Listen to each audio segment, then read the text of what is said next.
Today, we're going to be looking at several tricks you can do just about anywhere. In fact, most of these tricks can be done with just a simple parking lot. Alright, let's not waste any more time. Let's go play some bikes.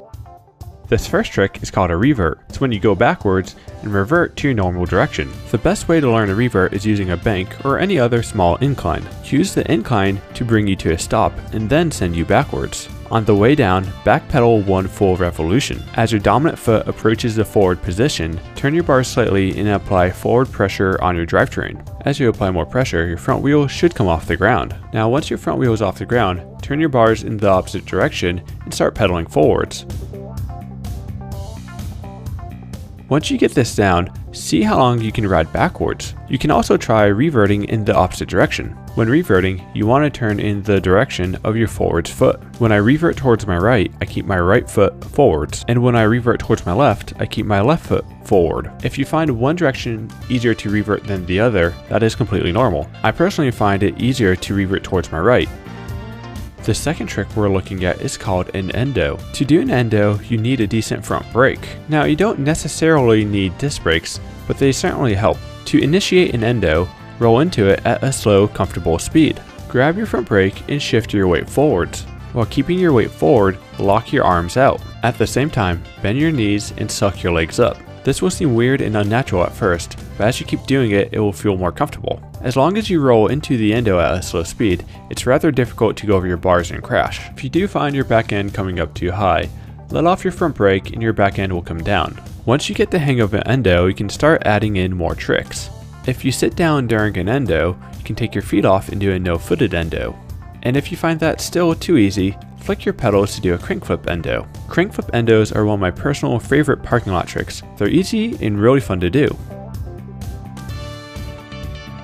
The opposite of a revert is an endo turn. Sometimes this is also referred to as an endo 180. The motion is almost identical to doing an endo. The biggest difference is that you carve into the endo, and then as you endo, let your front weight pivot around your front wheel. Sometimes I find myself hopping into the endo 180, but when you're just learning, it's easier if you let your front wheel just stay on the ground.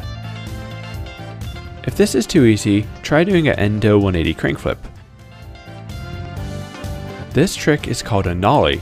To oversimplify things, in skateboarding, an ollie is when they jump, but when a skateboarder ollies with the front of their skateboard called the nose, that trick is referred to as a nollie, a nose ollie. The motion of doing a nollie is a combination of doing an English bunny hop and an endo. Without using your front brake, get your back wheel off the ground by springing upwards and leaning forward. That step is similar to endos. When your back wheel is about to reach peak height, yank the bike upwards and off the ground. That step should resemble an English bunny hop.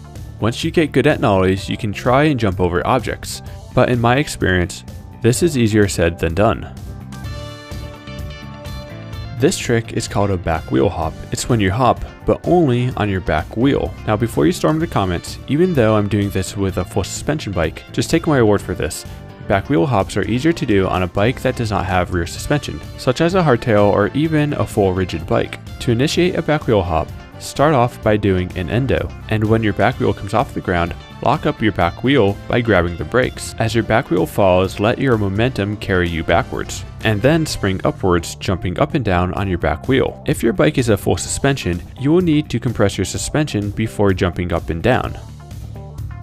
The evolution of a back wheel hop is called a pedal kick.